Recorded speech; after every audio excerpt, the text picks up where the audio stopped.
of applause, Bill Straus. Bill, thank you for taking time out of your busy day to greet our Panasonic KWN News judges. And I know you have a nice welcoming remark to them. They have your bio. There's your bio. They're reading your bio. And we had a long discussion before earlier about the importance of being a filmmaker and being a student judge. So with that introduction, I'm going to give it over to you. Okay. I think, being a judge puts you in a position to really empower someone to sort of realize their hopes and their goals as a filmmaker. And it also puts you in a position to maybe discourage some other people. And, so it's an important responsibility. And I think that you have to, all you can really do, I guess, is kind of go by your own meter of what work is the most honest and has the most integrity, and the person who has the most talent. But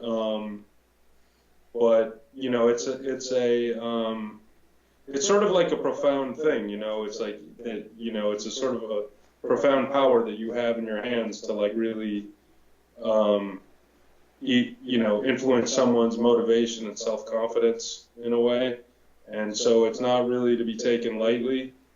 And but you can also sort of, for the bad side of it, for the good side of it, you can really like you can really sort of enrich someone's confidence and their, like convince them to keep fighting for that dream. Like, I suppose I've been judges on a few things here and there, and I think everybody probably just responds to whatever speaks to their experiences, and also just like kind of has a visceral connection. A lot of times it's better if you don't have to intellectualize something, if it's either funny or it's, makes you happy or makes you sad, but if it doesn't move you at all, maybe you're doing that person a favor who doesn't have that capacity. Maybe they're good at something else. And Bill, if I could just interrupt. We're doing primary and secondary school, so a lot of these students are producing these projects, with their class, with their film teacher or with their teacher. So they're very young. I'm hoping that when we give out the judges' sheets shortly, everyone will understand that many of these students may never enter the field of film and television production, or they may. So what you tell them tonight is like Bill is telling you, is to encourage them to continue. And there is a sheet for comments on what they need to do regarding cinematography, editing, audio, story concept, conflict. So there's a lot to learn tonight. Okay. I think that if you're trying to make a decision about whether this is a good career move, I think the answer is that it's not the most conservative direction, but I'm probably not telling you guys anything that you haven't figured out already. But there are, there are ways to, if you're not, I think, I've been over there to Bronx Community College, a number of times to talk to Jeff's classes and listen to ideas and be a judge in a way. And it's a beautiful facility, and I think one of the things that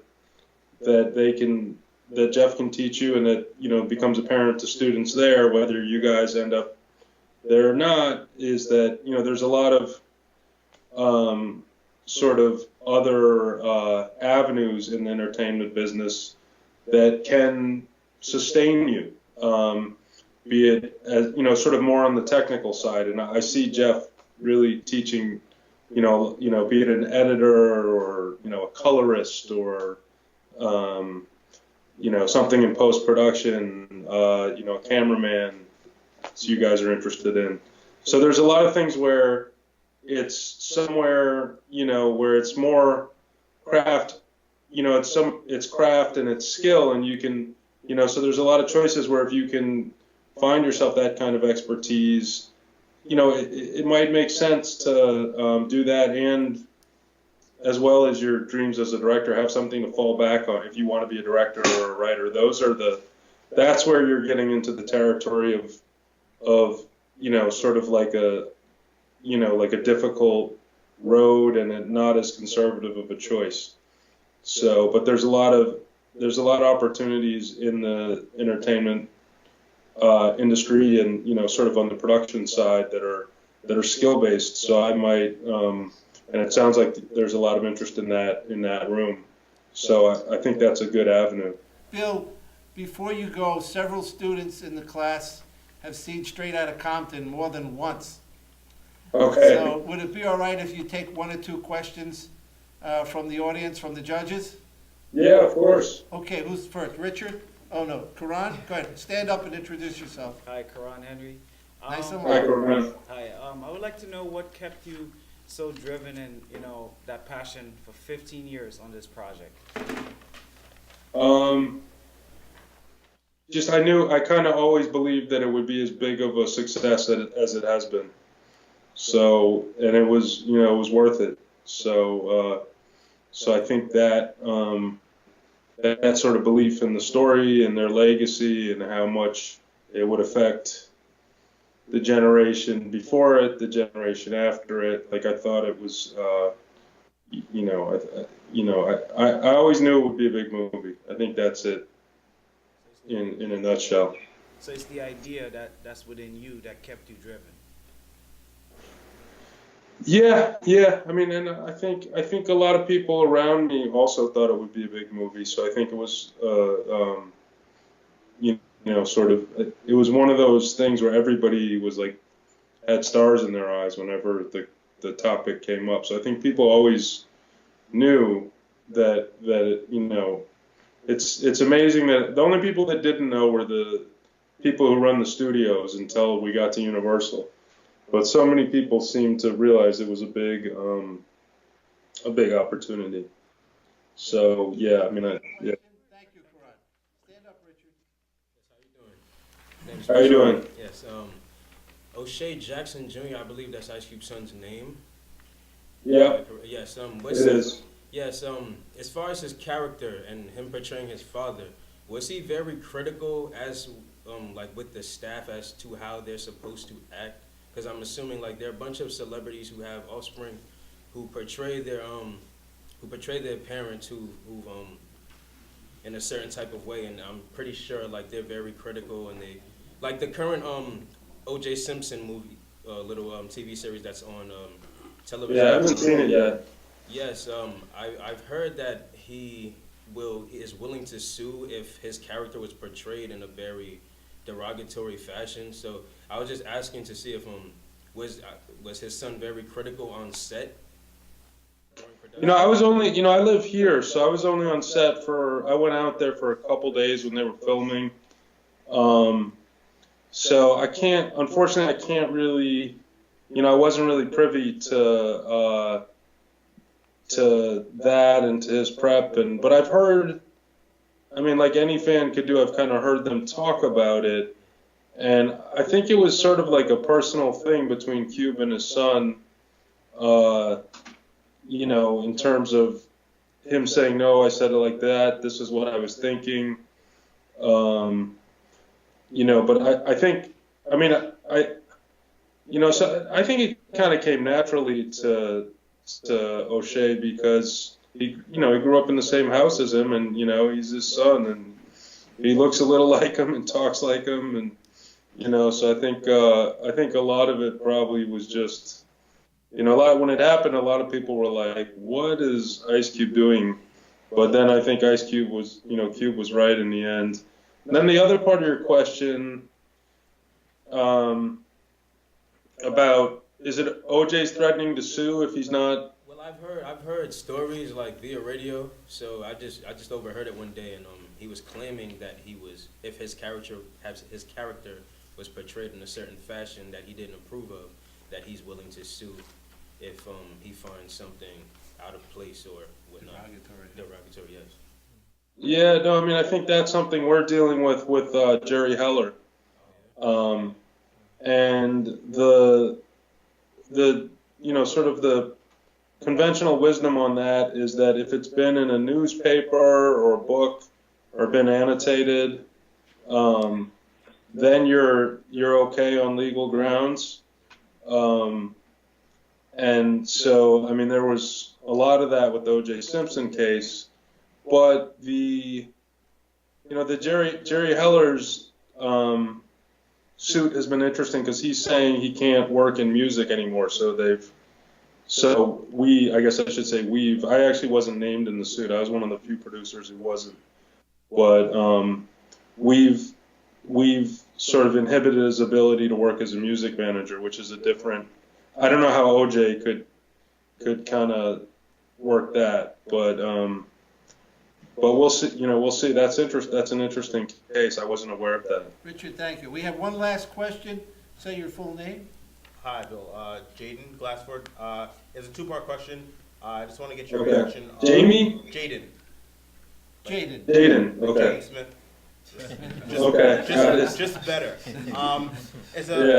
Just your reaction on this year's Oscars and the lack of diversity in the nominations, and did you feel that Straight Outta Compton was snubbed in any of the other categories? Yeah, I mean, I was disappointed. I was definitely disappointed. I was definitely upset. I think the problem, one of the biggest problems for me is like the Oscars purport to be sort of a referendum on social issues, and I mean, what was obviously, Spotlight was a good movie. I thought, I don't know if how many of you guys saw it, but that was a strong movie, and that was one of like 2 or 3 that really delved into a social issue in an interesting, important way. But I don't know if there was anything as much in the headlines as the themes of Compton, and so that combined with the the way, like, to me, the Oscars just feels like a club, that we were on the outside of, because it's the same people every year that get nominated, the same actors, the same, for me, it was Best Picture that I was most disappointed that we weren't, that club lacks diversity. So I was definitely disappointed.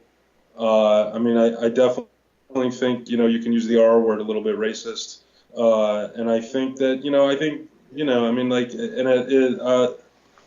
in a weird way, though, I think we got more attention by not getting nominated, which, sometimes I've thought of as a little bit of a silver lining, like, because they changed the Academy. You know what I mean? Like, they're booting out the old people. So maybe in some ways, like, it's more, it was more impactful not getting nominated. And then in the other categories, in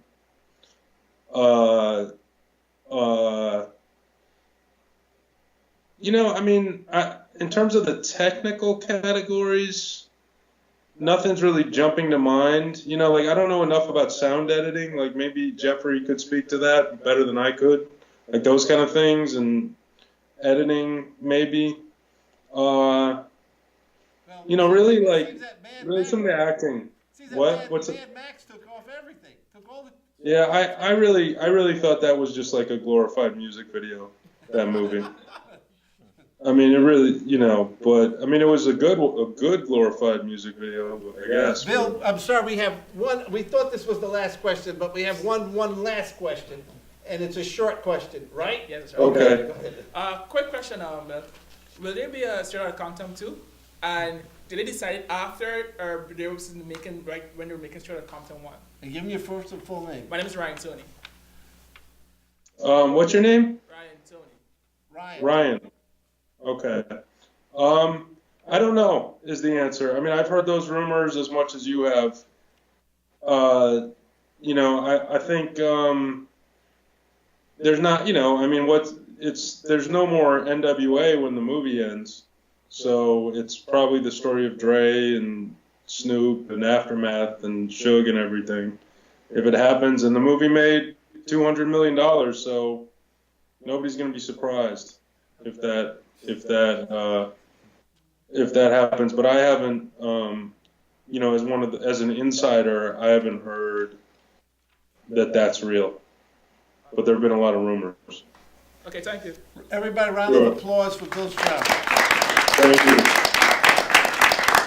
Thank you. Bill, thank you so much. I'm just gonna take a picture of the screen.